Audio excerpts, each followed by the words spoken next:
Ora, muito bom dia a todos os presentes e uma saudação muito especial ao nosso orador convidado, o Dr. Pedro Dominguinhos, que nos traz hoje um tema de maior pertinência para a sustentabilidade e evolução e transformação do setor social.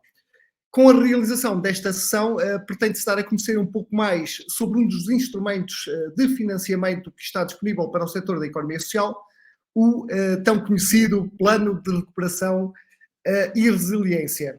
Estas sessões, que denominamos de Social Talks, irão acontecer mensalmente e terão como principal foco o financiamento para o setor social. Nesse sentido, é objetivo do SEIS contribuir ativamente para a criação de uma plataforma de debate em estreita articulação com os diferentes organismos de referência nacional e assim abordar um conjunto de temáticas sobre os instrumentos financeiros de apoio à economia social. Acreditamos que a economia social desempenha hoje um papel determinante na promoção do desenvolvimento sustentável e na construção de uma sociedade mais inclusiva e justa.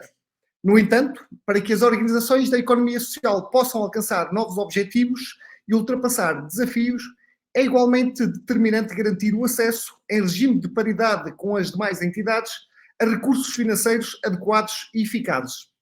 Relativamente ao PRR, o Plano de Recuperação e Resiliência é um programa de aplicação nacional com um período de execução até 2026, que visa implementar um conjunto de reformas e investimentos destinados a repor o crescimento económico sustentado após a pandemia, reforçando o objetivo de convergência com a Europa ao longo da próxima década. Mas, relativamente a este assunto, deixarei para o nosso orador, que falará muito bem, certamente, sobre este tema. Relativamente ao SEIS, de facto, o ano de 2023 ficará marcado para sempre na história da economia social, pois foi nesse ano que nasceu este centro, que é o Centro para a Economia e Inovação Social, que está sediado na Guarda, mas que tem um plano de ação a nível ibérico. É um centro protocolar do Instituto de Emprego e Formação Profissional e nesta área nós temos como principal objetivo ser um motor transformador de desenvolvimento, visando capacitar e valorizar as pessoas da economia social. Desde o primeiro dia que começamos a trabalhar e reunimos com várias famílias da economia social, foi sempre o nosso objetivo definirmos um plano de atividades completamente ajustado às necessidades, mas ao mesmo tempo ambicioso e transformador. Com apenas alguns meses e ainda 2023, lançamos um conjunto de formações e neste ano de 2024 já são vários os projetos e também formações que estão no terreno que consideramos importantes e transformadoras para esta área tão delicada como é a economia social. Até 2025 já traçamos o objetivo de conseguir capacitar mais de 13 mil pessoas nos mais diferentes níveis. Queremos que o SEIS seja um centro agregador da economia social. Queremos que o SEIS seja um centro de referência nesta área, obviamente, ajudando na construção de um novo e mais inovador Estado Social, seja do ponto de vista do investimento, seja na forma da sua intervenção. E sem me alongar mais, só fazer aqui umas pequenas referências, porque de facto o nosso orador tem enorme experiência e tem um vasto currículo, e dizer aqui que foi presidente da Comissão Nacional de Acompanhamento, o CNA, do Plano de Recuperação e Resiliência, presidente do Conselho Coordenador dos Institutos Superiores Politécnicos, que eu tive a felicidade de acompanhar aqui um pouco em background, porque também faço aqui parte do Politécnico da Guarda, presidente do Instituto Politécnico de Setúbal entre 2014 e 2022, professor coordenador da Escola Superior de Ciências Empresariais do Instituto Politécnico de Setúbal na área da gestão, doutor em Gestão pelo Instituto Superior de Economia e Gestão, mestre em Economia Internacional e licenciado em Economia, foi membro do Conselho Coordenador do Ensino Superior e do Grupo de Modernização e Valorização do Ensino Politécnico, nomeado pelo Ministro da Ciência, Tecnologia e Ensino Superior, e é autor ou coautor de mais de 40 publicações e artigos em conferências internacionais na área da internacionalização, Born Globals e empreendedorismo.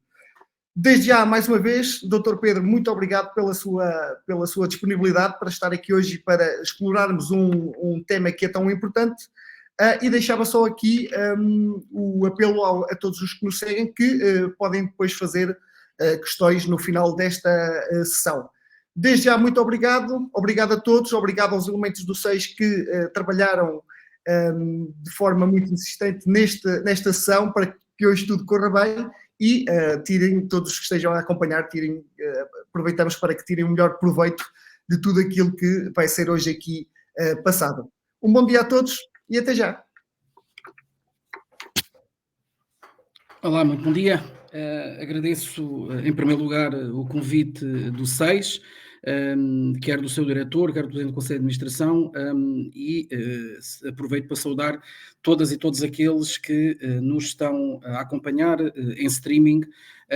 E já agora, reforçando aquilo que o Dr. Pedro Pinto dizia, podem colocar as questões no chat que vocês têm disponível, que nós iremos depois responder, até porque gostaria que esta fosse uma sessão o mais interativa possível, dentro daquilo que eu consiga naturalmente dar resposta, e se não conseguir dar resposta, levarei para junto das entidades responsáveis tentar responder no mais breve espaço de tempo. Mais uma vez agradeço essa oportunidade para partilhar convosco um conjunto de informação, mas também algumas reflexões resultante de quase 2 anos enquanto Presidente da Comissão Nacional de Acompanhamento. Já agora, eu ainda sou Presidente, não sei o que é que vai acontecer, mas ainda sou Presidente da Comissão Nacional de Acompanhamento e, portanto, desse ponto de vista, é com todo o gosto que aqui estou.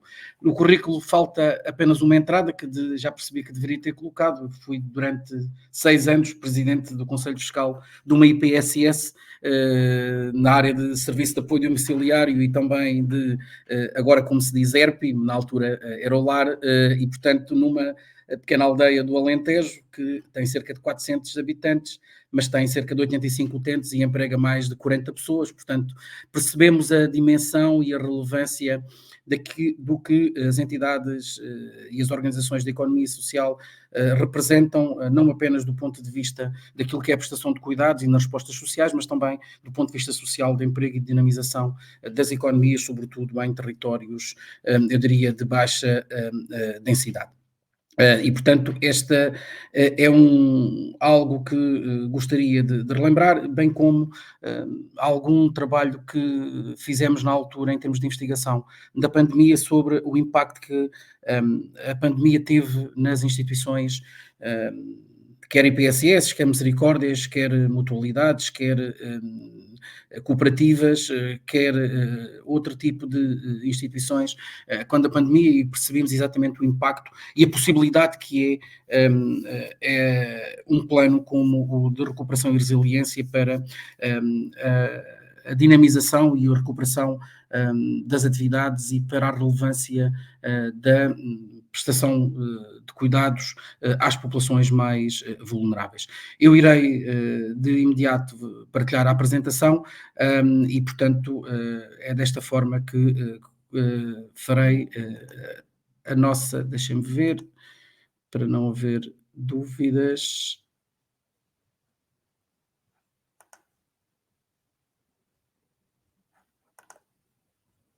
Se não me engano.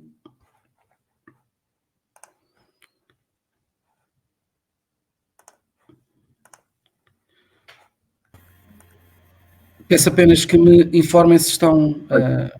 Sim. Ok. Ok, sim, perfeito. Ok, ótimo. Eu estimei mais ou menos a apresentação para cerca de meia hora, dando depois o espaço necessário para um debate, também para um conjunto de questões que queiram colocar. Já agora, e peço-vos que coloquem no chat, quantos daqueles que estão a assistir têm projetos financiados pelo PRR e em que área, para só ter também uma noção depois mais global no final, no relatório do próprio webinar, para naturalmente depois ter a possibilidade de fazer o follow-up de alguns projetos, caso exista necessidade do mesmo.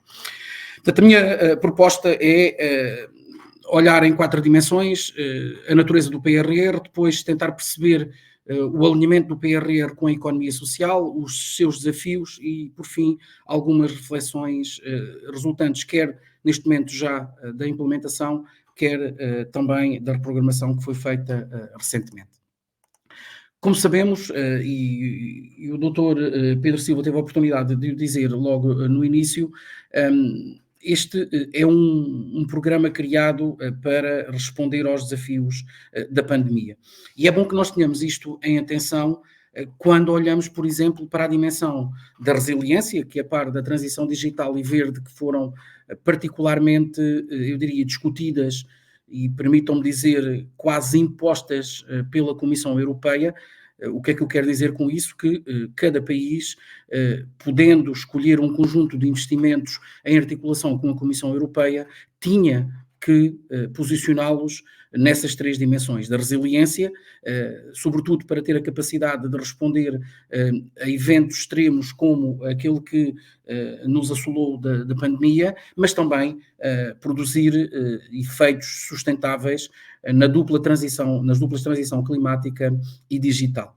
E, portanto, eu acho que nós temos que ter isto em atenção de uma forma muito clara, que cada país, apesar de ter escolhido os investimentos, não tinha uma liberdade total para o fazer.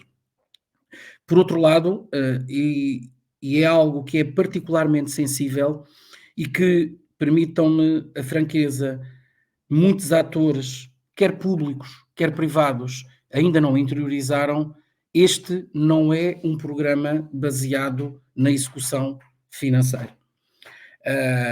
E é bom que nós tenhamos isto bem presente naquilo que é o desenvolvimento dos projetos. É bom que nós tenhamos bem presente naquilo que é as métricas que utilizamos para medir a evolução do plano de recuperação e resiliência e dos diferentes investimentos que lhe estão associados e, sobretudo, para percebermos como podemos medir os resultados e os impactos desejáveis com a aplicação do plano de recuperação e resiliência.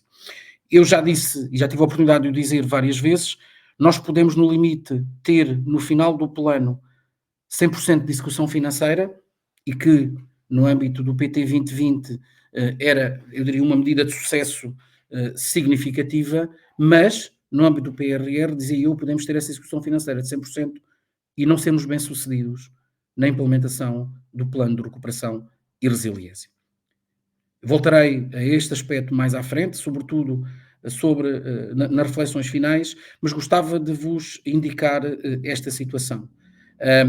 E, portanto, é bom que todos nós tenhamos a noção que cada país contratualizou um conjunto de marcos e de metas devidamente calendarizadas até 2026, nos 10 pedidos de pagamento, e a avaliação em termos de pagamentos que a Comissão Europeia faz é baseado no cumprimento ou não desses marcos e dessas metas.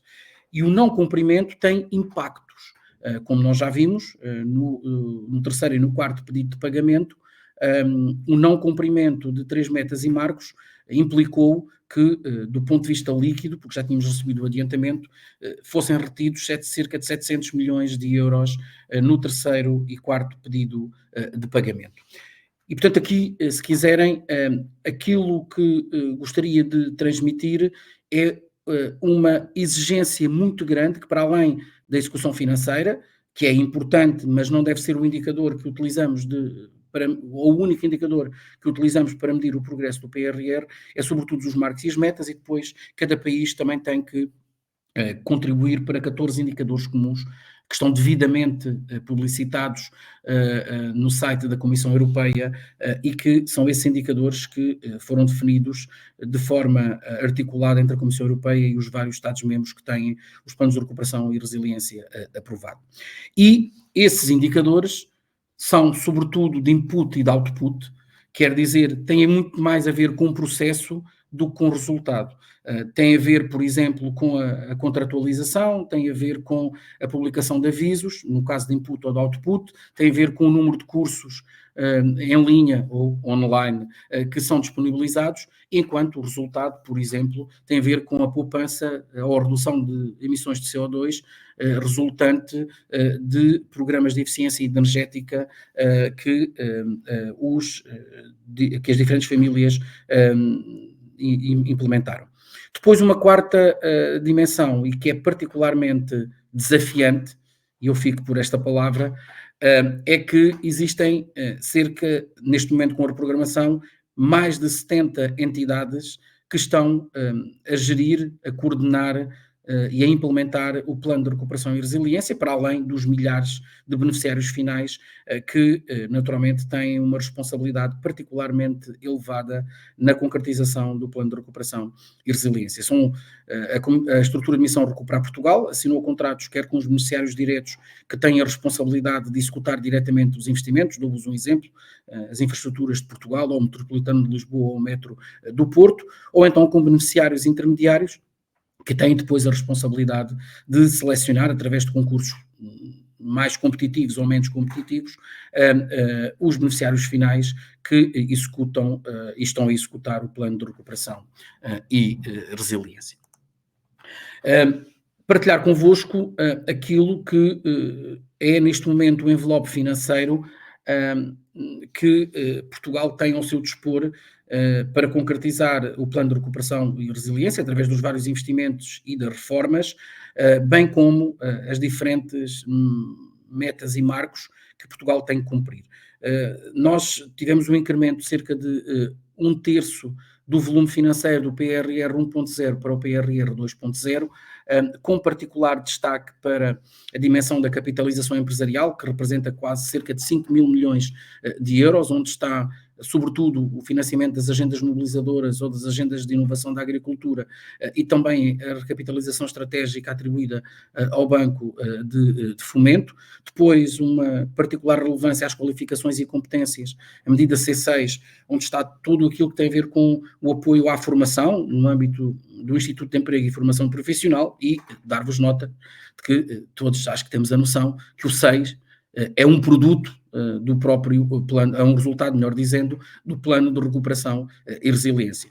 E, portanto, a criação desse centro protocolar era uma das metas incluídas e, portanto, já está concretizadas, a par, por exemplo, do Centro de Competências para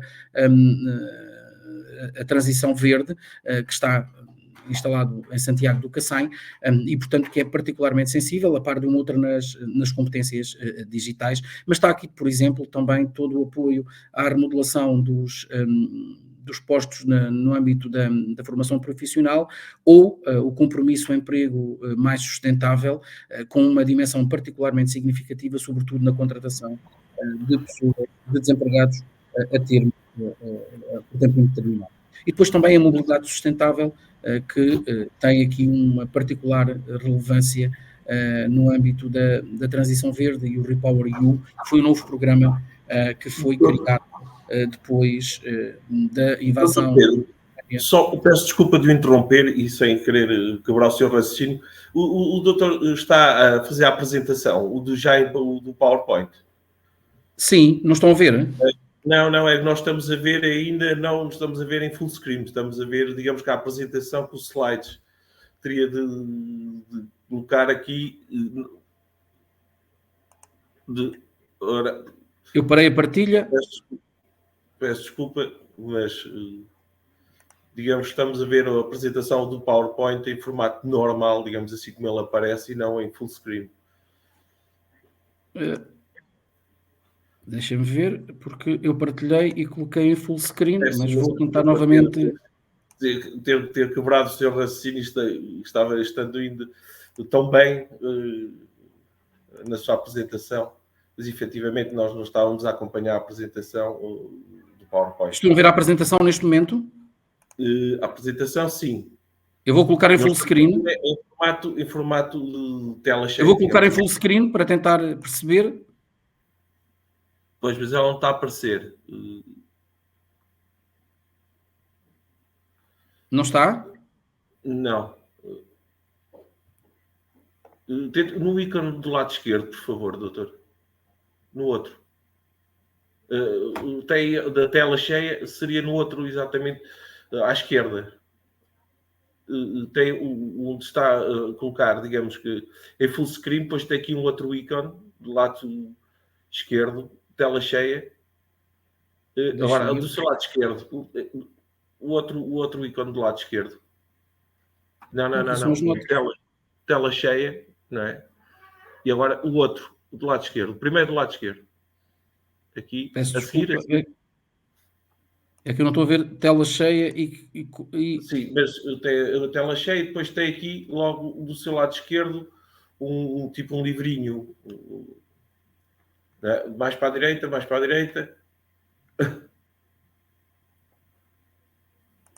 Isso é em formato de apresentação, que é o que eu estou a colocar. Pois, mas nós não estamos a ver. Não estamos a ver. Aí nesse não, no outro que tinha. Não está a dar. Não está a dar. Terá de fazer mudança manual. Não. Continuamos a ver só o slide. Não. No outro está ótimo. Pode prosseguir. Está ótimo. Feito, doutor. Peço desculpa.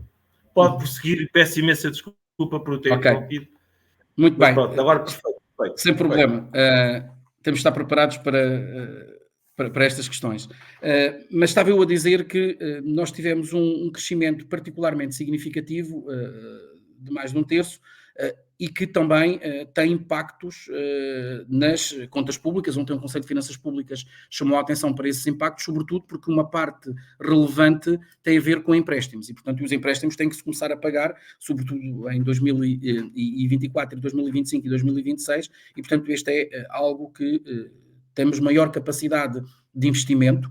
E ontem as projeções, quer do Conselho de Finanças Públicas, quer, se vocês lerem a avaliação intercalar da Comissão Europeia, Portugal está no top 5, onde o PRR tem maior impacto, quer na diminuição do desemprego, quer também, e sobretudo, no PIB, através da formação bruta de capital fixo. E, portanto, estamos verdadeiramente na presença de um instrumento que tem um potencial de resultados e, sobretudo, de impactos significativo ao nível da nossa economia e da nossa sociedade. E já agora, dar-vos nota, nós temos que cumprir 463 metas e marcos, e provavelmente muitos daqueles que estão aqui presentes, porque beneficiam as suas organizações de apoio do PRR, se têm queixado da carga burocrática.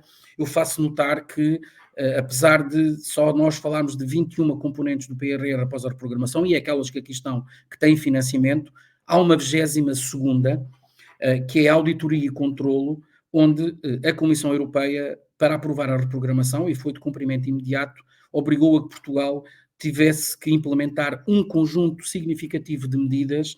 Dou-vos apenas alguns exemplos que vocês estão familiarizados: o controle do duplo financiamento, o registro do conflito de interesses, o registro central do beneficiário efetivo, e que foram implementadas sobretudo a partir do segundo semestre do ano passado, e que se traduziram em várias orientações técnicas da estrutura de missão Recuperar Portugal, e que foram, eu diria, uma imposição clara da Comissão Europeia, no sentido, até através na sequência de uma recomendação do Tribunal de Contas Europeu, para melhorar a utilização dos dinheiros públicos europeus, e portanto isto é particularmente sensível na reprogramação do Plano de Recuperação e Resiliência. Dar-vos nota de que as instituições de economia social têm uma relevância muito importante na concretização das metas e dos marcos previstas no âmbito do Plano de Recuperação e Resiliência. Deixo-vos aqui, sem ser exaustivo, embora estejam aqui um número particularmente significativo, daquilo que no âmbito da economia social Portugal se comprometeu a cumprir ao longo do período de implementação do PRR. Como sabem, vai até 2026, já após a reprogramação, e que a primeira, e talvez aquela que é mais imediata, que é a implementação da Estratégia Nacional de Combate à Pobreza. É algo que está no terreno. Muitos dos investimentos que estão incluídos no âmbito do PRR estão a contribuir para essa estratégia, e isto é algo que Portugal se comprometeu. Em segundo lugar, a Estratégia de Inclusão de Pessoas com Deficiência 2021-2025 é outra das reformas e dos investimentos que Portugal se comprometeu a fazer. A reforma da saúde mental, que é particularmente relevante e que neste momento tem alguns avisos que estão em fase de decisão. No Norte já foram publicados alguns resultados, no Centro espera-se a qualquer momento, no Algarve e no Alentejo as candidaturas foram muito reduzidas, e este é um problema que nós temos, porque face aos valores de referência que foram disponibilizados no aviso, muitas instituições entenderam que não eram os adequados, e nós neste momento estamos perante um problema sério, que sobretudo no Alentejo e no Algarve não há, eu diria, candidaturas e número de lugares candidatados é número suficiente para a meta que nos comprometemos, e portanto este é um desafio particularmente significativo que o Instituto, neste caso eram as ARS, com a sua extinção serão eventualmente a ACSS e as unidades locais de saúde, que têm que dar, conjuntamente com a direção executiva do SNS, que terão que dar resposta a esse mesmo desafio, e no caso de Lisboa aguardam-se os resultados das candidaturas, porque foi um aviso que foi publicado mais tarde. Depois, um regime simplificado de instalação de equipamentos sociais, talvez o exemplo mais relevante foi deixar de existir a obrigatoriedade da Segurança Social de emitir um conjunto de pareceres, e que foi particularmente significativo no primeiro aviso, porque foi a própria Segurança Social que exigia o parecer da Segurança Social, que não deu os pareceres a tempo e indeferiu várias candidaturas, e na altura foi algo que a própria Comissão Nacional de Acompanhamento referiu e que foi depois traduzido nesse regime simplificado de instalações de equipamentos sociais, que, dar-vos nota, e aqueles que submeteram candidaturas à Rede Nacional de Cuidados Continuados e Paliativos, continua a existir, isto é uma reflexão que temos vindo a fazer, continua a existir um regime, na nossa opinião, demasiado burocratizado na avaliação das candidaturas.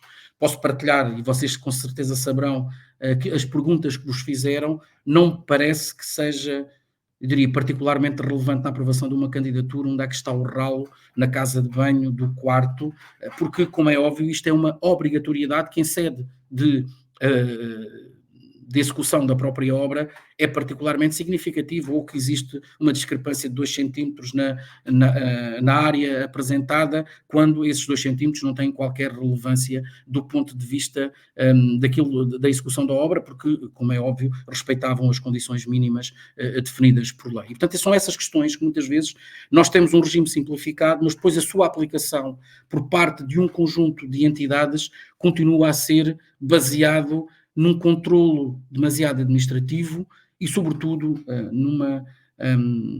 eu vou ter cuidado na palavra que vou utilizar, numa intenção de querer garantir que tudo é cumprido e que as instituições têm que ser controladas em todos os momentos, e, como é óbvio, isso cria pressões adicionais, porque é num mecanismo de acompanhamento que está verdadeiramente, na nossa opinião, a relevância, para além, naturalmente, do cumprimento das obrigações na fase da candidatura. Depois, o plano de ação das comunidades desfavorecidas da área metropolitana de Lisboa e do Porto. Nós já tivemos a oportunidade de visitar vários projetos, quer na zona de Lisboa, quer na zona do Porto, e estamos a falar de investimentos particularmente significativos, superiores a mais de 220 milhões de euros, com impacto claro na vida das pessoas, e com um conjunto muito variado de intervenções, que vai desde a construção de equipamentos, passando por projetos mais imateriais, que também era uma das condições do programa, para naturalmente tentar alterar as condições de vida dessas mesmas pessoas, quer de pessoas mais desfavorecidas, quer de comunidades migrantes, quer de pessoas com deficiência, quer de idosos, quer de jovens, e portanto aqui a abrangência é particularmente relevante, sobretudo porque adotou-se uma estratégia de bottom-up para que se vá ao encontro daquilo que são as necessidades identificadas nos territórios. Depois também, peço desculpa, a agenda do trabalho digno, que é algo particularmente significativo, que já foi aprovada e que continua com um conjunto de medidas que são particularmente relevantes e que vão produzir efeitos nos anos que temos à nossa frente, mas que passam, por exemplo, pela exigência de salários semelhantes entre homens e mulheres, na promoção da igualdade de género, passam naturalmente na capacidade de diminuir os contratos a termo, respeitando a lei, e a Segurança Social tem aqui um papel particularmente significativo, até porque no âmbito da digitalização da Segurança Social estão a ser implementadas um conjunto de medidas, dou-vos o exemplo do abono de família na hora, na prestação única que está a ser trabalhada e que é uma das metas e marcos para o 6º pedido de pagamento, que é particularmente significativo nessa agenda do trabalho digno. Depois, o reforço e remodelação de lugares nas respostas sociais, e aí vocês, perdoem a expressão, estão na vossa praia, mas nós temos um conjunto de investimentos particularmente significativos, relevantes, na área das creches, do apoio aos idosos, do apoio domiciliário, da autonomia das pessoas com deficiência, que é particularmente significativo e transformador. Depois a transição verde, sobretudo através da aquisição de viaturas elétricas. Eu lembro, para aqueles que possam estar mais distraídos, que eu não acredito, que está a decorrer a candidatura para a aquisição de veículos elétricos, com 2 modalidades, com apoio de 30 ou 40 mil euros, consoante o número de lugares, até 7 ou de 9 lugares, e, portanto, este é um apoio particularmente importante e que as IPSS e todo um conjunto de outras entidades semelhantes se podem candidatar e, portanto, apelo naturalmente à realização dessas mesmas candidaturas, porque é algo que é essencial para esta transição verde. Peço desculpa. Estão a visualizar ou não? Sim, sim. É que no momento... Ok, peço desculpa. Depois o reforço da rede de cuidados de saúde mental, quer com a constituição de equipas comunitárias, e estão várias já constituídas no território nacional. Dar-vos nota, eu estou aqui sobretudo a olhar para Portugal continental, quer os Açores, quer a Madeira, têm também aqui um conjunto de investimentos, mas naturalmente atendendo a que muitas dessas áreas são de competência exclusiva das regiões autónomas, eu não estou aqui a tratar estes investimentos. E depois também a Bolsa para o Alojamento Urgente e Temporário, que é um conjunto de respostas particularmente significativas, e dar-vos nota, por exemplo, só o centro tem um papel e tem um peso muito significativo nesta Bolsa de Alojamento Urgente e Temporário. E como é que o PRR está a permitir responder a cada um destes investimentos?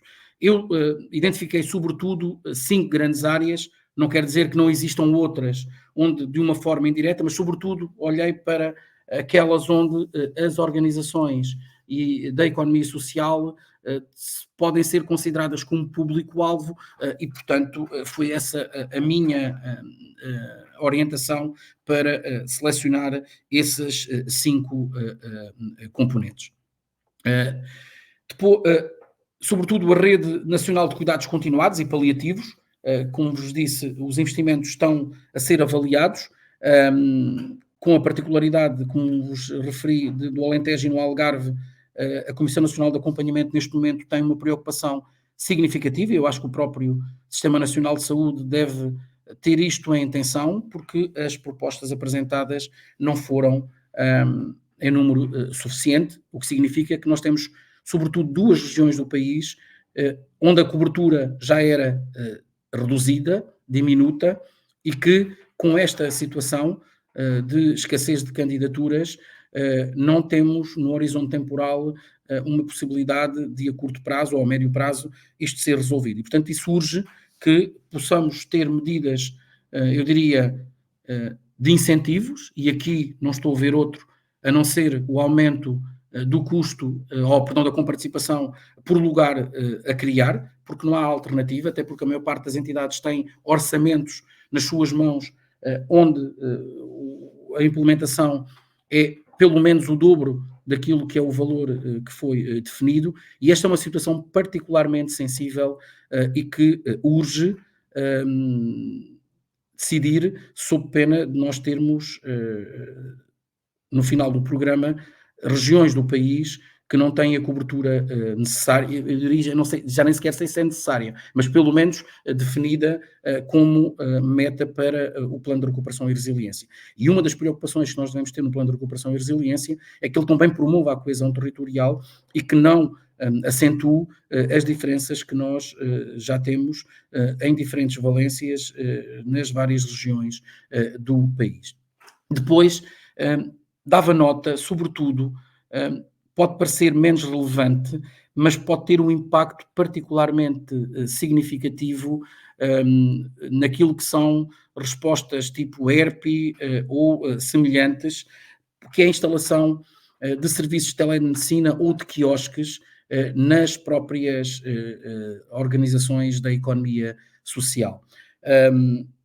No ano passado foi instalado um quiosque piloto numa Misericórdia no Norte, se não estou em erro, e o objetivo é que esses quiosques que se possam alargar.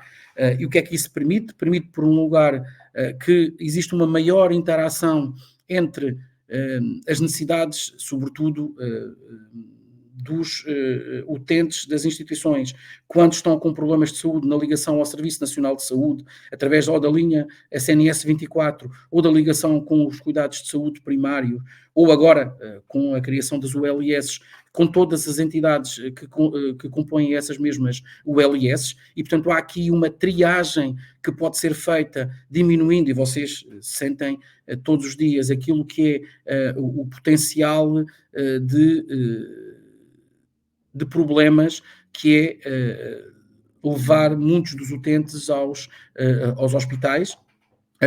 Por outro lado, a possibilidade de serviços de telemedicina através desses quiosques ou através da instalação de computadores, isso é uma outra área que é particularmente significativa e que diminui drasticamente as deslocações e diminui, ou melhora de uma forma muito clara, aquilo que é a prestação de cuidados à população, e depois a própria digitalização do Sistema Nacional de Saúde, cujo objetivo é criar um registro de saúde eletrónico para cada um dos utentes, permite uma informação muito mais adequada e a prestação de serviços de saúde também muito mais robustos a cada uma das populações, e nesses casos são particularmente vulneráveis.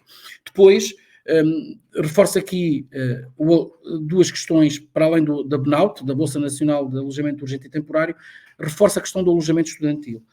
Está aberto um aviso até segunda-feira e sei que várias IPSS, Misericórdias, se candidataram ou estão a elaborar candidaturas para o alojamento estudantil. E, portanto, isto é algo que é particularmente relevante. Nós sabemos as dificuldades em muitas das cidades inerentes à escassez de alojamento público para os estudantes do ensino superior, e várias IPSS estão a aproveitar esta oportunidade para se candidatar, IPSS ou semelhantes no âmbito da economia social.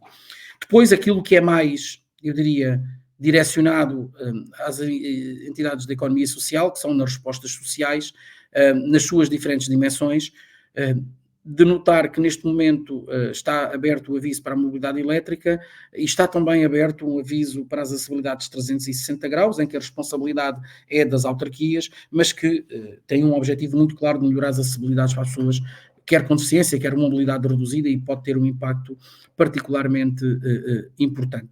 Depois dava nota também, no âmbito das qualificações e competências, do reforço das infraestruturas para o ensino profissional. Novos centros protocolares, como vos disse no início, o 6 é o exemplo, tem um financiamento do próprio PRR que é particularmente importante. Depois o acelerador qualifica, e aqui dava nota de que pode ser importante para as próprias IPSS, que é a possibilidade de os seus trabalhadores e as suas trabalhadoras poderem reforçar as suas qualificações formais. Cada um desses trabalhadores, quando conclui com êxito um ciclo de estudos, tem um apoio financeiro, que é equivalente a 1,2, se não me engano, agora esqueci a palavra, IAS, peço desculpa, mas pode ser um momento importante de valorização profissional dos próprios trabalhadores das instituições da economia social. E, portanto, aqui, se quiserem, um apelo que vos deixo é a possibilidade como é óbvio, de terem planos para que os vossos trabalhadores se possam qualificar, aumentando dessa forma o seu potencial em termos de mercado de trabalho e, sobretudo, em termos de empregabilidade. E depois, também o compromisso de emprego mais sustentável, que permitiu a contratação de pessoas desempregadas por tempo indeterminado, sobretudo porque apoia durante um ano uma parte das organizações em termos de salário e também em termos de contribuições para a segurança social. Por fim, e pode parecer estranho por que razão é que está aqui o LIDA, as empresas 4.0, eu destacaria sobretudo duas medidas. O cheque formação, que é dirigido aos trabalhadores, e portanto a qualquer trabalhador, e portanto significa qualquer trabalhador das organizações da economia social é naturalmente elegível para esse cheque de formação, que vai até 750 euros por ano para reforçar as competências nas áreas digitais. E, portanto, há aqui, como é óbvio, um potencial e uma oportunidade para qualificar os trabalhadores nessa área. E depois, o Líder Mais Digital, que é um programa é um investimento que neste momento está a decorrer a candidatura, até à próxima semana, em que os públicos-alvos são as instituições de ensino superior e as associações empresariais, mas o objetivo é implementar planos de transformação digital nas organizações, onde também se incluem as organizações da economia social. E, portanto, isto é um programa que tem uma componente de formação, mas tem também depois uma componente de elaboração dos planos de transformação digital e acompanhamento da sua execução durante um período que não é tão pouco como tudo isso, pode ir até 6 meses.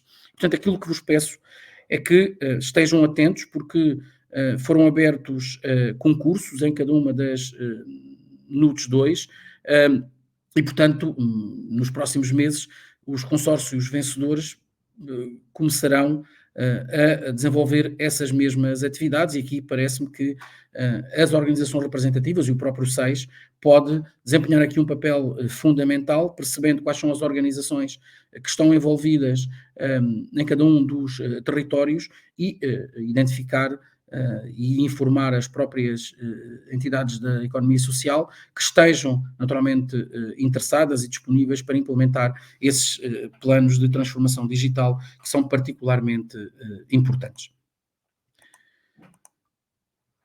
Que desafios é que nós temos encontrado em cada uma dessas dimensões? Há uma que é transversal e que tem a ver com o funcionamento das plataformas. Nós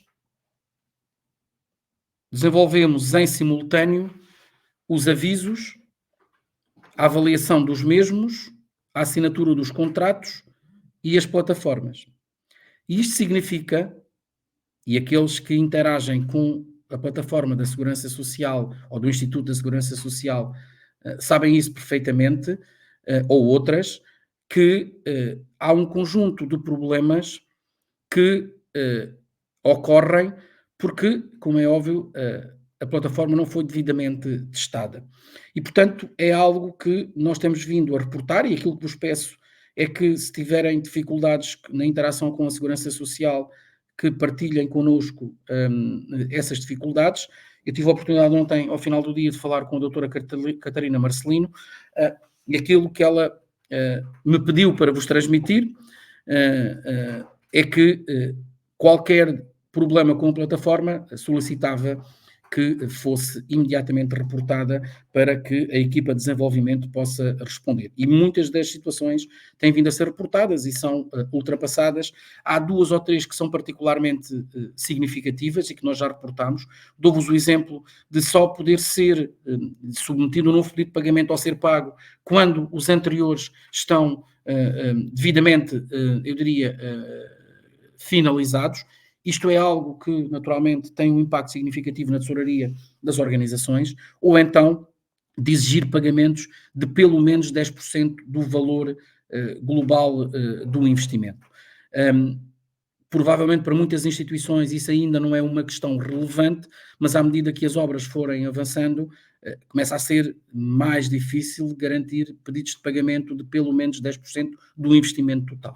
Isto foi algo que nós já reportámos ao Instituto da Segurança Social e que solicitámos uma análise mais cuidada, apesar de estar no contrato, é verdade, mas isso pode conduzir a situações de alguma dificuldade em termos de tesouraria para que as diferentes organizações possam fazer face aos pagamentos, sobretudo junto dos empreiteiros, quando estamos a falar de obra.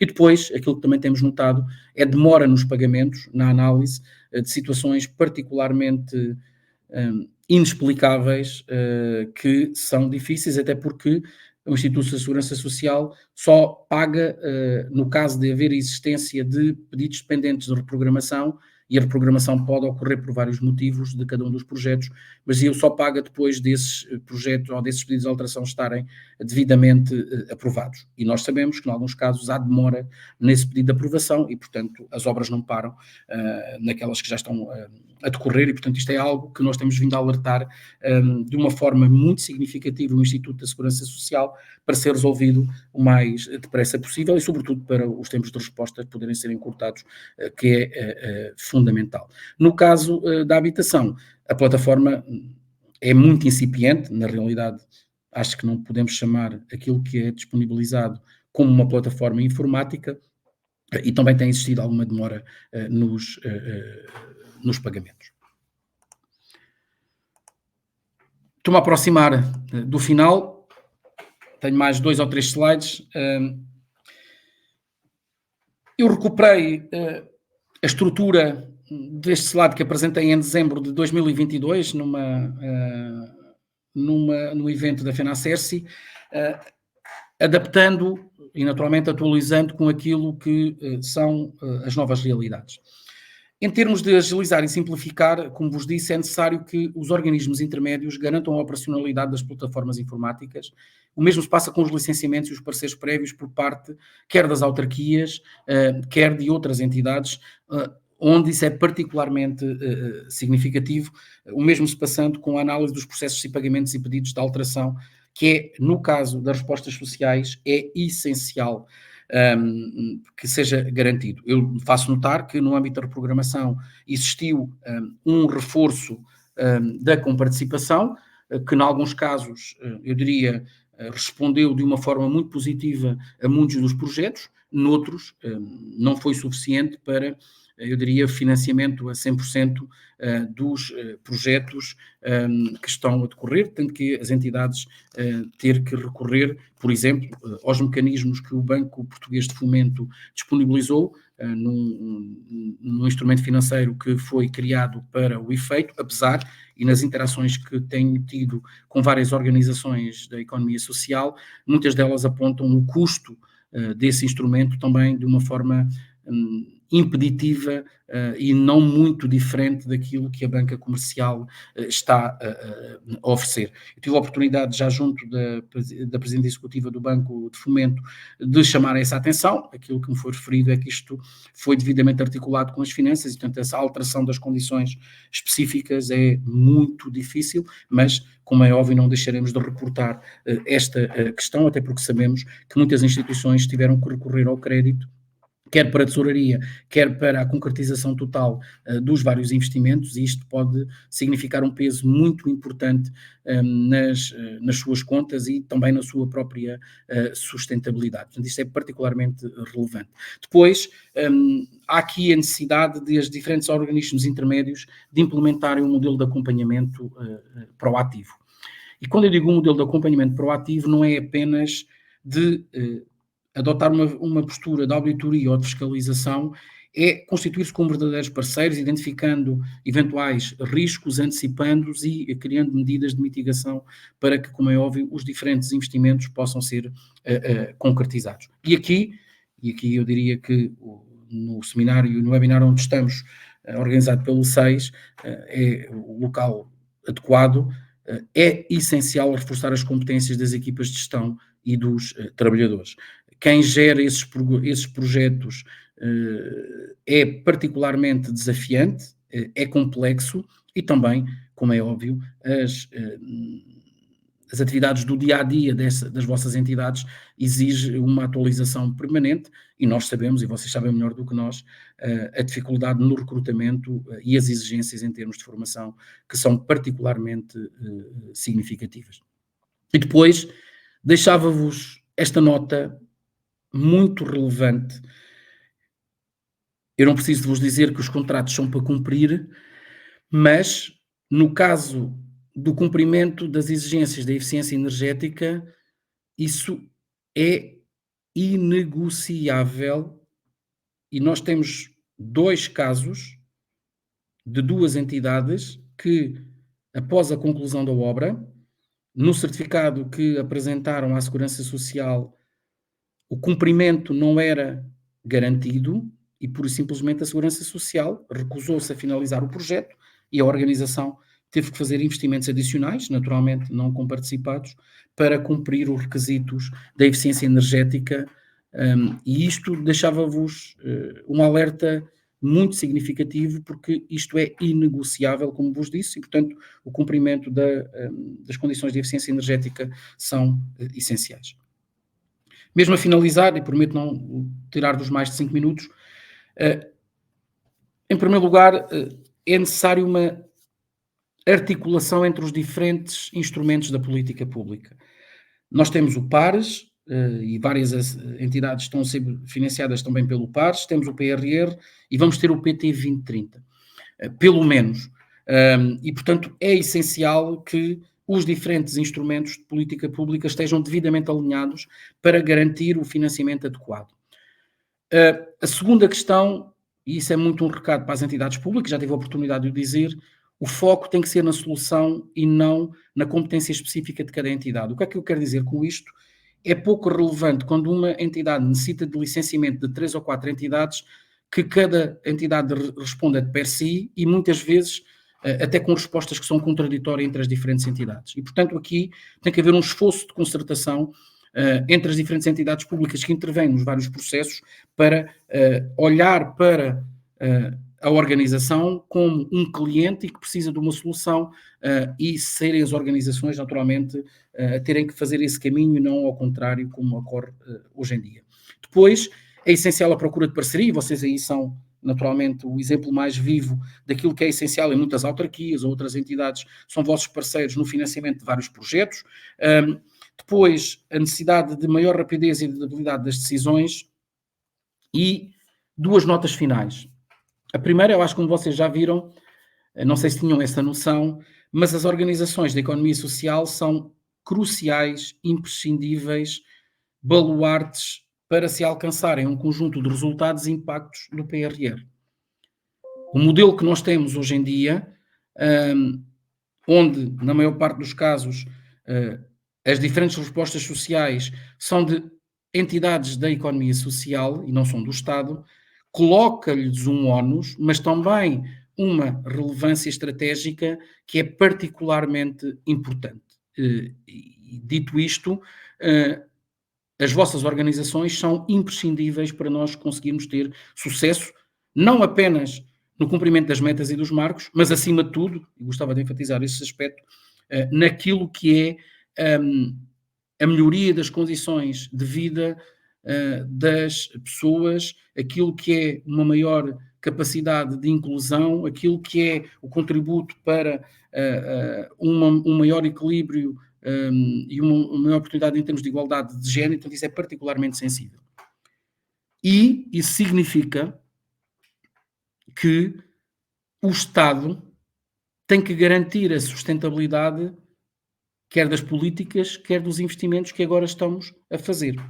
Porque na maior parte dos casos, se é verdade que no caso da eficiência energética até pode haver redução do consumo de energia, mas isso não é o essencial do investimento, o grosso do investimento centra-se no incremento das respostas sociais com mais vagas. E, portanto, isso significa que o Estado, numa lógica de sustentabilidade dos investimentos que agora está a apoiar através ou de fundos nacionais ou de fundos europeus, tem a responsabilidade de garantir a sustentabilidade desses mesmos investimentos. O que é que eu quero dizer com isso?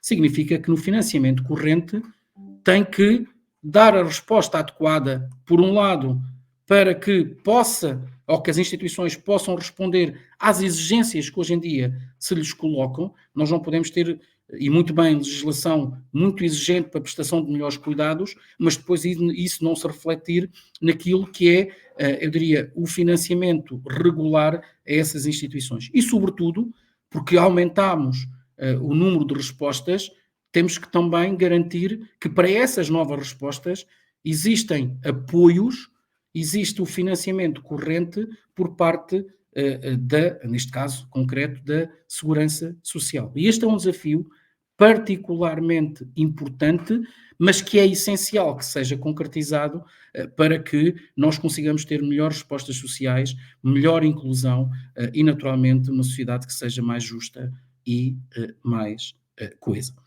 E com este slide termina a minha apresentação, ficando agora, como é óbvio, disponível para que possam colocar as questões, para que eu consiga responder e também, se não conseguir responder a todas, também poder levar trabalho de casa e depois tentar responder-vos individualmente de acordo com as perguntas ou as dúvidas que possam ter. Muito bem. Desde já agradecer a sua apresentação, que acho que foi brilhante, uma vez que tocou todos os pontos essenciais de um programa tão complexo como é o PRR, mas também dizer que, do meu ponto de vista, vejo aqui com alguma preocupação quando o doutor nos diz e nos comunica de que existem mecanismos de apoio que estão a ser disponibilizados para a economia e eles não estão a ser aproveitados. E eu seria então o primeiro aqui a lançar então esta questão. O que é que acha que está a correr mal nesse aspecto em específico? É o programa que possa estar desajustado ou, efetivamente, há aqui um desinteresse por parte dos intervenientes em concorrer a esses mecanismos de apoio? Nós tivemos um conjunto de programas. Já parei a partilha, não parei? Sim, doutor. Ok. Sim. Nós tivemos um conjunto de programas, por exemplo, ao nível das ERPs, ao nível das creches, onde a procura foi muito significativa. E houve uma organização das diferentes instituições que, eu diria, assumiram em massa esse desígnio e que responderam. Eu já lá irei a essa questão ao pós-candidatura, no caso das... Mas eu diria, na maior parte das respostas sociais, ERPs, SAD, habitação colaborativa, respostas sociais para idosos, a procura foi muito significativa. Aquilo que eu tentei transmitir é que surgiram um conjunto, eu diria, de problemas adicionais resultante, em primeiro lugar, da guerra na Ucrânia e que fizeram aumentar os preços da construção, que fizeram, naturalmente, colocar uma disrupção nas cadeias de valor e também, eu acho que nós temos que ter a noção, a oferta de empresas de construção associada à disponibilidade da mão de obra para estas áreas, e estou a falar sobretudo os investimentos que implicam construção, colocam pressões muito significativas na capacidade de resposta das empresas. E se é verdade que nós temos notado que, sobretudo nas obras de maior dimensão, eu visitei um investimento na Zambuja, que o investimento é de cerca de 6 milhões de euros, e aí houve propostas, investimentos de mais reduzida dimensão, 300, 400, 500, 600 mil euros, aquilo que nos tem sido transmitido é que é mais difícil encontrar, eu diria, empresas para responder. E depois, a resposta também não é igual em todo o país. Ou seja, há regiões onde, dou-vos um exemplo, não tem a ver com esse investimento, não tem sido possível construir uma loja do cidadão em Barrancos. Não há propostas de empresas para construir lojas do cidadão em Barrancos. Já foram lançados 3 concursos e não há e não há empresas para construir. Portanto, ou seja, também aqui o país é assimétrico e mais, mesmo na construção, a maior parte das empresas que estão a construir no Algarve não são algarvias, vêm sobretudo do centro e do norte. E, portanto, há aqui uma concentração das empresas de construção nessas duas grandes regiões e, portanto, claro que em Lisboa e Val do Tejo também há, mas então em termos de dimensão é particularmente significativo. E, portanto, neste caso concreto, a procura foi significativa. E as entidades... Há outros problemas. Algumas entidades ainda não lançaram as obras. E isto é particularmente sensível. Eu tive a oportunidade, ainda com a ministra Ana Mendes Godinho, de lhe referir que era essencial que no caso das ERPs, sobretudo, que é aquele investimento que já começou há mais tempo, há muitas entidades que não começaram as obras. E há outras entidades ou que continuaram a fazer as obras e que estão disponíveis para fazer. Tem que ser tomada uma decisão urgente, e neste caso a Segurança Social, para saber se as entidades que não começaram as obras estão ou não em condições de concretizar essas mesmas obras dentro do prazo definido, para depois poder, como é óbvio, responder com as metas e os marcos. E essa é uma decisão que tem que ser feita, por isso é que eu falava dessa monitorização e desse modelo de acompanhamento que tem que estar a ser proativo e antecipatório, porque senão não vale de nada em finais de 2024 ou princípios de 2025 tomar uma decisão, a não ser que outras entidades, e há algumas, e vocês também sabem, que continuaram com as obras, porque estavam instalados em centros sociais e, portanto, que a empreitada foi lançada para as várias valências e, portanto, não construíram só a valência financiada ou pelo PARS ou pelo PRR, ou seja, têm fundos próprios e estão a avançar e, portanto, se forem concretizados também é muito mais fácil para a Segurança Social, porque consegue ter as metas e os marcos cumpridos, e também para as instituições que acabam por ter também o financiamento dessas mesmas obras, desonerando as suas receitas próprias. Depois, temos uma outra dimensão, que é sobretudo, e eu dou-vos nota, de que houve, e a saúde tentou fazer isso em alguns lugares, que foi o aumentar a comparticipação por vaga, se recordam, chegou a ser para 42 mil euros.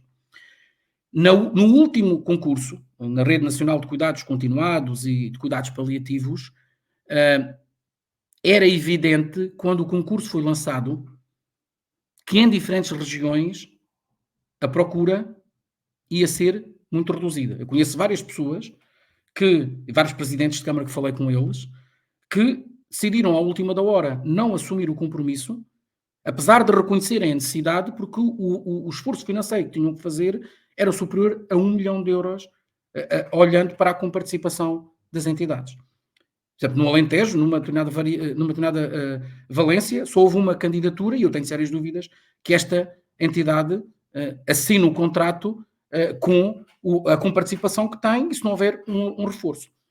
No Norte e no Centro, houve candidaturas em número significativo. E que, no Norte, com exceção de uma valência, todas as necessidades são supridas.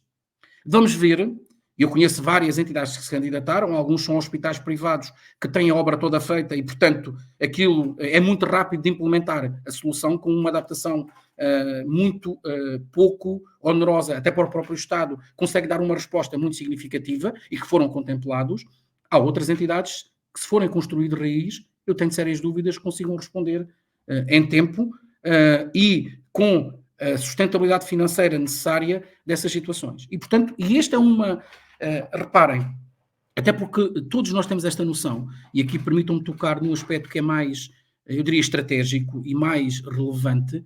Se nós não tivermos uma rede de cuidados continuados e de cuidados paliativos, nós não conseguimos, se quisermos, diminuir a pressão no Serviço Nacional de Saúde. Apesar de todos os protocolos que possam ser feitos com as entidades do setor social e privado, é necessário ter outras respostas diferenciadas, complementares, para que, naturalmente, a pressão no Serviço Nacional de Saúde seja, e mais do que isso, e que os cuidados sejam prestados por quem verdadeiramente os deve prestar. Uma pessoa que já foi debelada à doença precisa estar em cuidados continuados ou em cuidados paliativos, não precisa estar na cama de um hospital em medicina interna. E, portanto, isto é algo que é particularmente sensível e mais, todos sabemos, a pressão que vamos ter no futuro, porque todos nós estamos aí para velhos, não estamos aí para novos. E, portanto, a pressão que vai ser colocada em todo o sistema é particularmente sensível, e mais, todos nós sabemos, e as vossas organizações sabem isso perfeitamente, o rendimento médio da maior parte dos utentes é muito diminuto, atendendo naturalmente ao nível de reformas e de pensões que as pessoas naturalmente possuem. E, portanto, este é um desafio muito significativo que nós temos que fazer escolhas. E aqui, como é óbvio, o Estado parece-me claro que se não aumentar a comparticipação, não vai ter resposta das instituições do setor e da economia social. Isto é muito evidente. E, portanto, eu acho que nós não vale a pena metermos a cabeça na areia. Eu percebo que o governo estava, naturalmente, em gestão e não quis tomar uma decisão diferente, isso é perfeitamente compreensível, mas esse é um aspecto que é particularmente sensível, sob pena de nós não responder. Duas coisas. Não cumprimos a meta do Plano de Recuperação e Resiliência, eu diria, é mau, mas não é o mais relevante. O mais relevante é nós não garantimos as respostas sociais adequadas às necessidades das populações e mais, tendo ainda um problema maior, que é ter algumas zonas do país que não estão servidas por essas respostas sociais. E se repararem, sobretudo no Alentejo, se calhar não tanto no Algarve, mas no Alentejo, é onde o nível de rendimentos é mais reduzido e, portanto, onde as pessoas são mais vulneráveis e onde, se não forem as respostas sociais que existem neste momento, não há respostas privadas que naturalmente respondam a esse tipo de necessidades. Claramente, não poderia estar mais de acordo consigo. Referiu ao longo da sua intervenção de quem teria projetos. Portanto, existem aqui alguns. O Centro Paroquial de Ceia diz que está em fase de construção de uma creche. Depois temos já visitei, fui cobaia nas creches e, portanto, da plataforma. O Valdar Moreira, que se candidatou ao PRR para a aquisição de veículo elétrico. Temos aqui a Corpite de São João da Talha, que também se candidatou à construção de uma ERP, ao abrigo do PAS 3.0. Já agora, David, se me permite, ou seja, o meu e-mail estava logo no início, e portanto vocês podem partilhar a apresentação eu enviar-vos a apresentação. Está o e-mail, portanto, alguma questão mais específica, aquilo que vos peço é que naturalmente enviem um e-mail. Eu também, se quiserem anotar, deixo o meu telemóvel e, portanto, eu vou dizer lentamente para vocês poderem anotar. 937 709 340. Eu repito, 937 709 340. E, portanto, eu diria alguma questão mais específica, naturalmente, mandamos uma mensagem a dizer estive no seminário ou sou dessa organização e, portanto, para tentar desbloquear situações que, como é óbvio, sejam relevantes e que a Segurança Social não vos consiga responder. Como é óbvio, a primeira questão, a primeira interação tem que ser com a Segurança Social, claro. Isso é evidente. Havia alguém que perguntava se a apresentação ia ser disponibilizada, eu enviarei de seguida para o 6 e, naturalmente, poderá ser disponibilizado para aquelas pessoas que estão inscritas, não é? Pois, sim, exatamente. Exato. Temos aqui outra questão da Cersei Palm, que pergunta se, no âmbito da reprogramação do PRR, está prevista a abertura de candidaturas para lares residenciais para pessoas com deficiência. Infelizmente, na reprogramação isso não foi reforçado e, portanto, as candidaturas do PRR foi a habilitação colaborativa e SAD que foi aberta, foi agora a mobilidade elétrica e, portanto, a não ser que exista uma outra reprogramação do PRR, aquela que foi concretizada em outubro de 2023, aprovada, não contempla essas questões. Isso foi algo que nós levámos à senhora Ministra, até porque nos territórios foi apontado como uma carência muito significativa e, portanto, aquelas que, neste momento, as candidaturas, não há previsão de novas para esta valência específica. Muito bem. Aqui, depois, pergunta quais são os tipos de candidaturas que vão abrir durante o ano de 2024. Assim, como vos disse, está a mobilidade elétrica prevista neste momento e que está a decorrer. e no âmbito do PRR não há previsão de abertura de novas candidaturas. Agora peço-vos para estarem atentos, porque no âmbito do PT 2030 os avisos vão começar a surgir e há também algum financiamento para estas áreas e, portanto, podem e devem estar atentos a esta situação. Dar-vos nota, e alguém perguntava se na indústria 4.0 as IPSS eram elegíveis. Reparem, são elegíveis os trabalhadores das IPSS ao cheque de formação digital e são depois elegíveis as IPSS na implementação do Líder Mais Digital, especificando. O aviso que está aberto neste momento é dirigido às instituições de ensino superior e ou associações empresariais. Mas elas vão organizar a formação e apoiar na implementação, na elaboração e implementação de planos de transformação digital. E os beneficiários diretos desses planos, ou nesses beneficiários, incluem-se as IPSS. Fazia parte do aviso. Eu posso depois enviar o link para o aviso, onde é possível. Portanto, daí eu estar-vos a dizer que temos que aguardar os resultados em cada uma das regiões, qual é o consórcio vencedor e, naturalmente, serem proativos e contactarem o consórcio, porque a meta é muito exigente, são 15 mil pessoas que têm que ser formadas. E, portanto, a meta é particularmente exigente para que se conseguirem chegar a esses resultados. O mesmo se passa com o cheque de formação digital. Muito bem.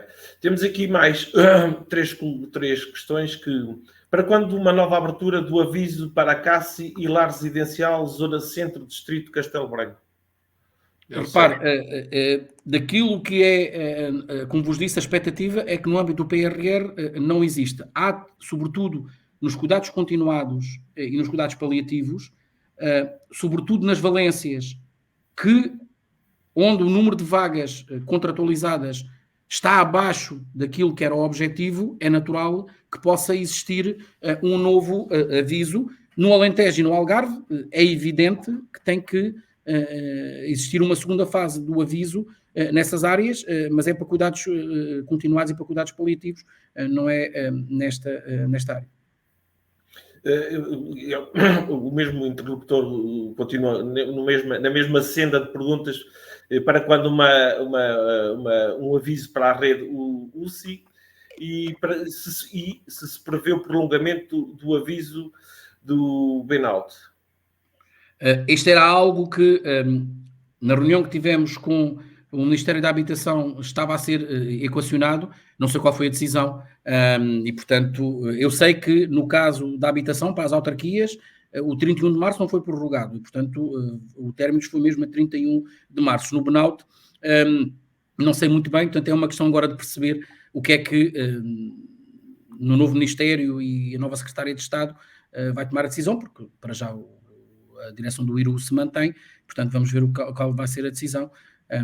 Aquilo que eu sugiro mesmo é que eventualmente questionem ou a Segurança Social ou o IRU, porque aqui é um investimento que é partilhado e, portanto, sobre se há ou não essa possibilidade. Eu farei também naturalmente os contactos necessários, mas não temos informação adicional sobre este eventual prolongamento do burnout, até porque as candidaturas eram, eu diria, significativas e davam algum conforto de que as vagas previstas iriam ser naturalmente contratualizadas com a meta necessária e, portanto, é uma análise que o IRU e a Segurança Social estarão a fazer.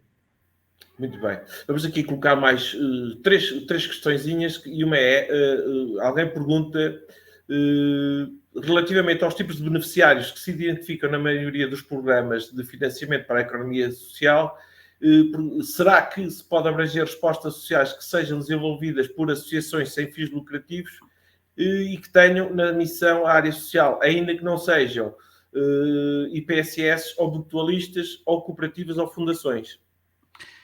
Isto é algo que tem que ser analisado aviso a aviso. Dar-vos nota de que é uma situação, eu diria, não sei se é esse o objetivo da questão, mas sobretudo numa das valências no norte do aviso lançado pela ARS, eu recebi alguns telefonemas de alguns provedores muito, eu diria, insatisfeitos, que uma das empresas que tinha ganho, que não tinha uma valência ou no seu CAI a questão social. Eu deduzo, como é óbvio, a Segurança Social, quando avalia a elegibilidade das entidades, faz um trabalho rigoroso nessa mesma análise, mas também, e já agora dar-vos nota, qualquer entidade, quando recebe os resultados, tem os 10 dias de audiência prévia para poder, naturalmente, pronunciar-se não apenas sobre a sua candidatura, mas também sobre outras candidaturas, e, portanto, tem toda a legitimidade para o fazer. Os avisos normalmente são claros, por isso é que os beneficiários são essenciais e devem estar explícitos. Dar-vos nota, eu emito parecer sobre todos os avisos que me chegam, e já foram mais de 80 que emiti parecer, e são questões dessa natureza, como é óbvio, que eu procuro. Se há clareza nos beneficiários, se os critérios são claros e densificados. Eu não posso dizer que é a avalia técnica só do CUR e vale 30%. Eu tenho que densificar os critérios da avalia técnica. Senão, como é óbvio, não estou a promover a transparência. Não estou a dizer outra coisa. Estou a dizer que não estou a promover a transparência. E, portanto, é esse tipo de questões que se colocam. E, como é óbvio, a questão dos beneficiários é particularmente sensível. Repare, é um bocado difícil haver avalia técnica de alguém que nunca prestou esse serviço. E, portanto, agora, mas eu não sei se o intuito da pergunta era esta, mas muito claro... Sim, que é um bocado isto, saber se o enquadramento destas entidades... A responsabilidade é do júri e da entidade que, naturalmente, tem que admitir dentro dos critérios, e, em segundo lugar, há um período de audiência prévia, a partir do momento em que a entidade recebe a comunicação, que tem todo o direito de questionar, e o júri tem toda a obrigação, de forma fundamentada, responder às alegações que cada uma das entidades coloca. Por isso é que nós, e já agora dá-vos nota, é uma recomendação que temos vindo a fazer e que continuaremos a fazer, que muitas entidades, felizmente, têm essa boa prática, mas há muitas que não têm. Deve ser obrigatória a publicação das atas do júri, com critérios discriminados por cada concorrente. Isso é essência. E com as alegações. Se vocês virem, por exemplo, a Direção-Geral do Ensino Superior ou a Agência Erasmus+, que é responsável pela avaliação das candidaturas ao alojamento estudantil, as atas estão colocadas. As alegações de cada candidato estão disponíveis. A resposta do júri e a decisão final está disponível. Só desta forma é que nós promoveremos a transparência. Porque há, naturalmente, muitas vezes interpretações jurídicas que nós entendemos que são mais adequadas, mas pode existir outra interpretação devidamente justificada. Agora, se não tiverem disponíveis os resultados, e este é algo que, naturalmente, nós temos que pugnar por eu diria, num programa desta dimensão, a questão da transparência é essencial, ou seja, nós temos o portal Mais Transparência, onde todos os investimentos, todas as entidades beneficiárias estão listadas, inclusivamente as pessoas que beneficiaram, por exemplo, da eficiência energética, e, portanto, as entidades, os beneficiários intermediários devem ter a mesma postura, que é publicitando as atas, com os critérios e com as alegações e com as respostas que foram dadas. Acho que foi claro, porque efetivamente há algumas entidades que, quando se lê os avisos, ficam ali sempre na dúvida, aquela zona cinzenta, porque não...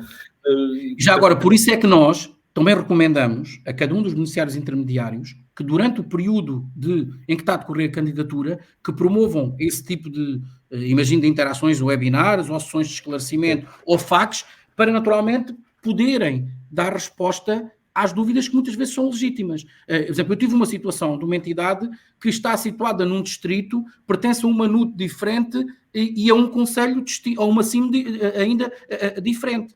E, portanto, onde é que é um candidato? Naquele caso era candidato ao norte ou candidato ao centro. E, portanto, e são questões de dúvidas que, como é óbvio, as entidades públicas têm que esclarecer de uma forma aberta. Isso não é dar informação não é dar informação privilegiada, é todos terem a mesma informação e saberem com aquilo que contam quando se candidatam. Exatamente, e temos aqui num regime de paridade em que todos tenham acesso e igualdade aos fundos, não é? Não, isso é particularmente sensível, porque nós sabemos, como é óbvio, que a dimensão e as competências das instituições, naturalmente, se forem mais reduzidas, dificultam o acesso aos fundos europeus. E mais, a elaboração de candidaturas é muito complexa. E nem todas as entidades conseguem fazer as candidaturas. Por isso, quanto mais os organismos públicos providenciarem informação, prestarem o apoio, não tem que fazer as candidaturas, não é isso que está em causa, tem que prestar o apoio para necessariamente dissiparem e mitigarem um conjunto de problemas que possam existir a posteriori. Temos aqui então mais duas questões. Tem a ver se o PRR irá contemplar candidaturas para as respostas sociais diferenciadas na área da demência. Já providenciou e, portanto, neste momento não há novos avisos e, portanto, eventualmente a questão é se, no caso da rede de cuidados continuados e de cuidados paliativos, que em alguns casos havia pessoas na área da saúde mental e, portanto, esta é uma questão muito específica, mas os novos avisos não estão previstos, portanto, eventualmente é ter com atenção estes dados. E por fim temos aqui mais uma questão que tem... Já agora, no caso da demência ou da saúde mental, por assim dizer, aquilo que foi a opção foi a construção, a realização de obras associadas a muitos centros hospitalares. Nós já visitámos 3 ou 4, Castelo Branco, Porto Alegre, Bragança, tivemos no Algarve recentemente há 15 dias, onde o custo da obra é particularmente significativo e, portanto, mas a aposta foi haver essa interligação com os centros hospitalares, agora com as unidades locais de saúde, e, portanto, há aqui uma resposta mais diferenciada, e, inclusivamente, foram e estão a ser financiadas pelo PRR as tais equipas de saúde mental. Estamos a falar de equipas multidisciplinares de 7 pessoas, em cada uma dessas mesmas equipas.